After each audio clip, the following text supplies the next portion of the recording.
Hey guys, I'm Dylan, and I was recently admitted into Stanford University, so I wanted to make a video about how I got in. I watched a lot of these type of videos when I was applying myself, and I found them super helpful, and I wanted to create my own because I think it's really important to watch several types of videos because everyone's situation is different. There is no cookie cutter applicant. So let's get started.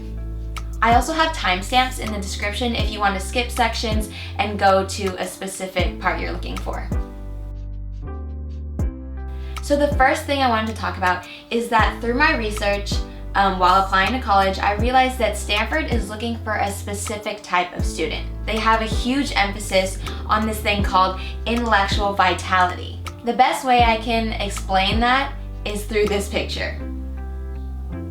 It means you are super curious to learn and you will seek out opportunities to pursue your passions. It basically means that you really value your education.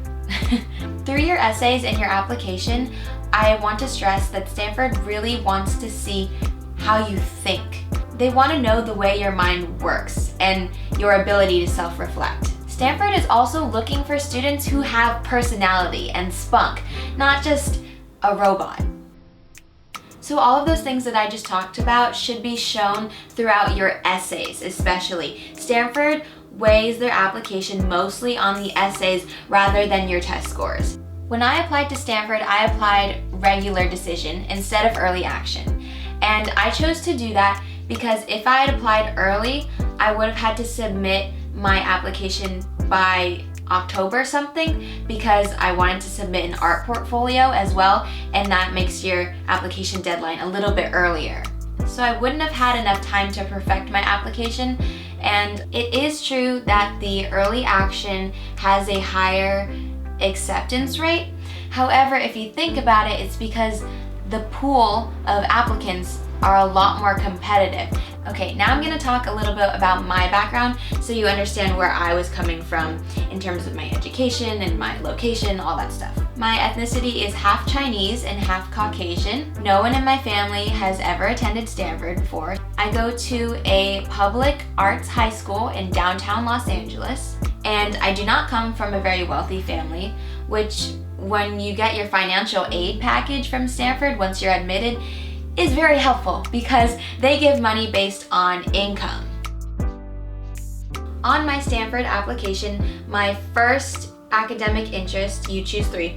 My first, I put computer science and humanities. So this is a joint major program that I found out that they had where you can combine CS and a humanities, and I wanted to make the humanities art for me. However, I did read an article recently that they are taking away that major, so I will have to figure that out when I get there. My second academic interest, I put art practice, and my third, I put science, technology, and society.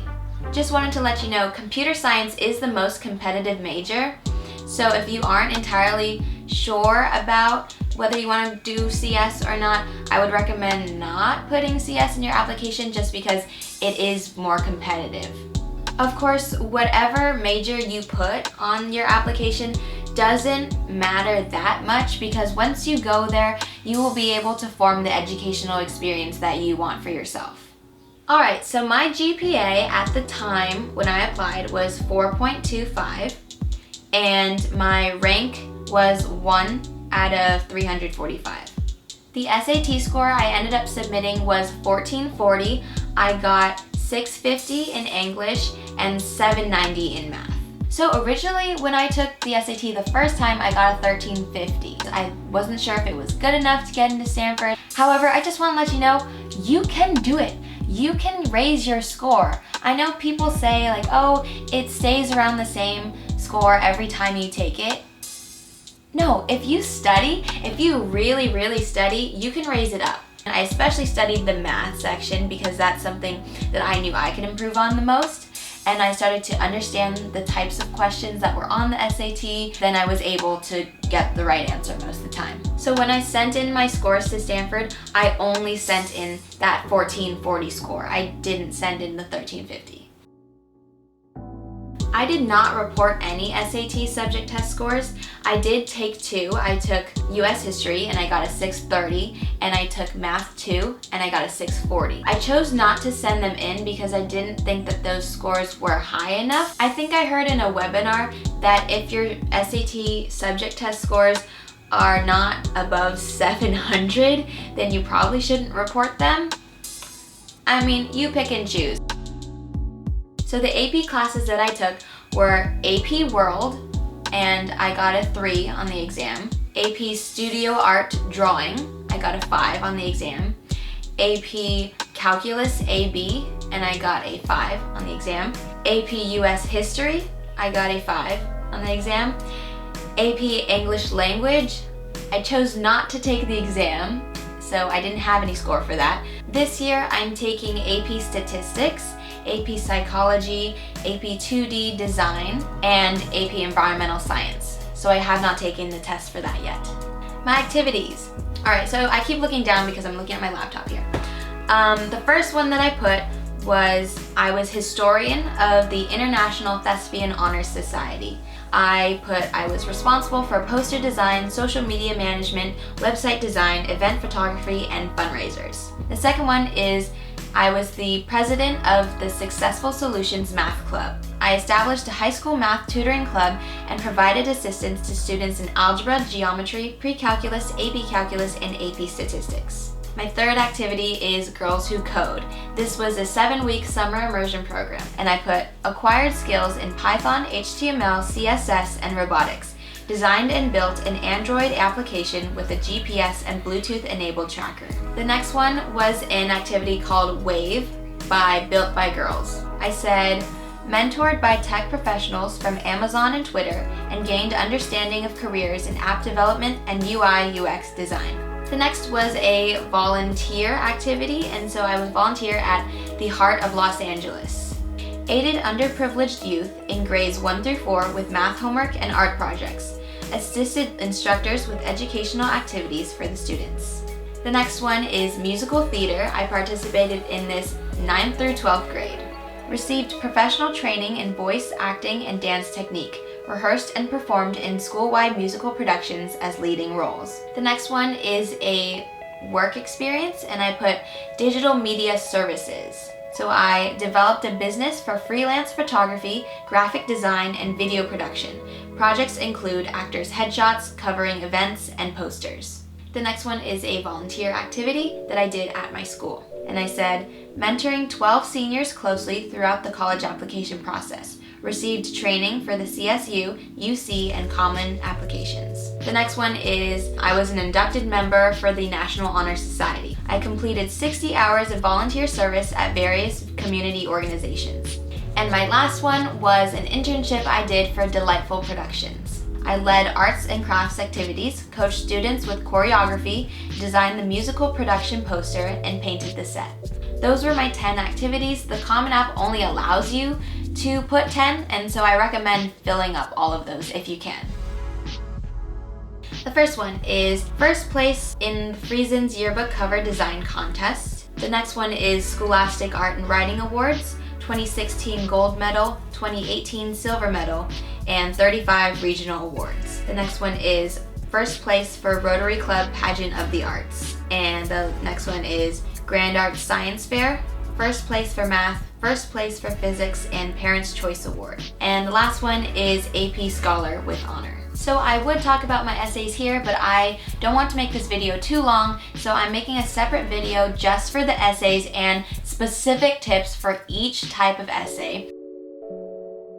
For Stanford, every single applicant who applies is eligible to receive an interview. About mid-January, an alumnus from Stanford who lives in your area will contact you via email. It's a very casual conversational interview that takes place probably in a coffee shop and lasts about 45 minutes to an hour long. So the interview doesn't know anything about you except your name when they go in to meet you. They haven't read your application or any of that. It's just them trying to get to know you in a very conversational, friendly manner.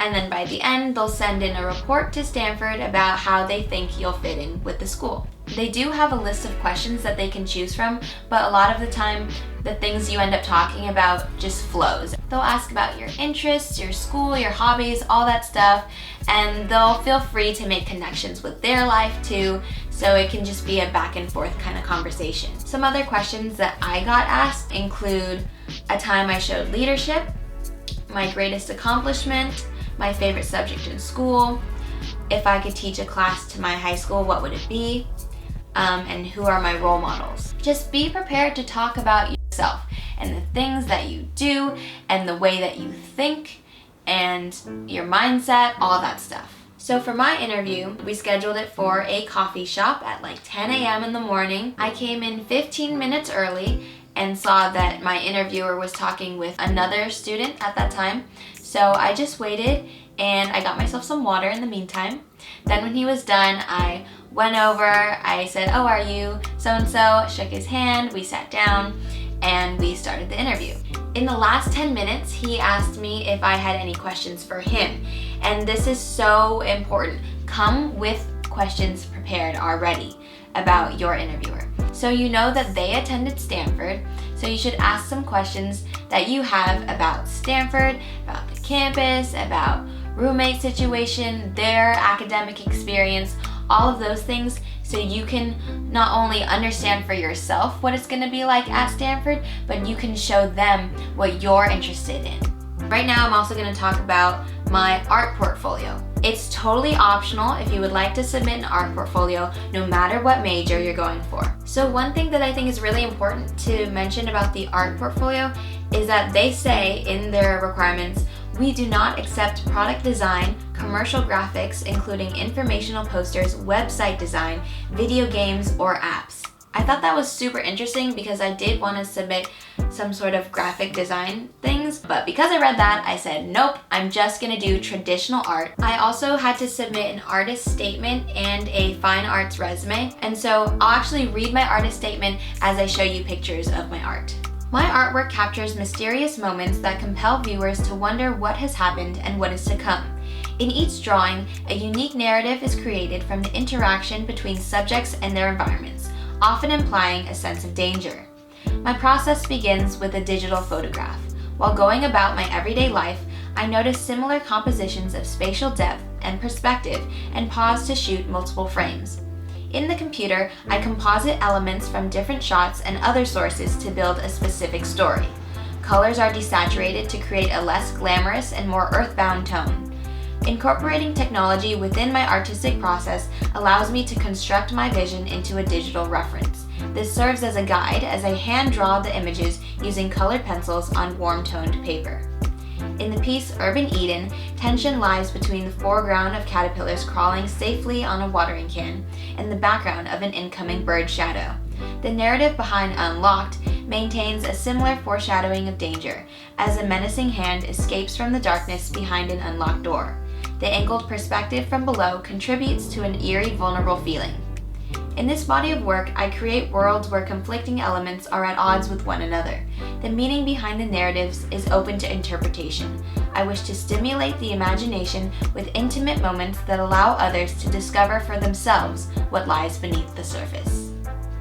So that's it for this video. If you have any questions or concerns, feel free to comment down below. Also follow me on Instagram at I'm Dylan. And thanks for watching!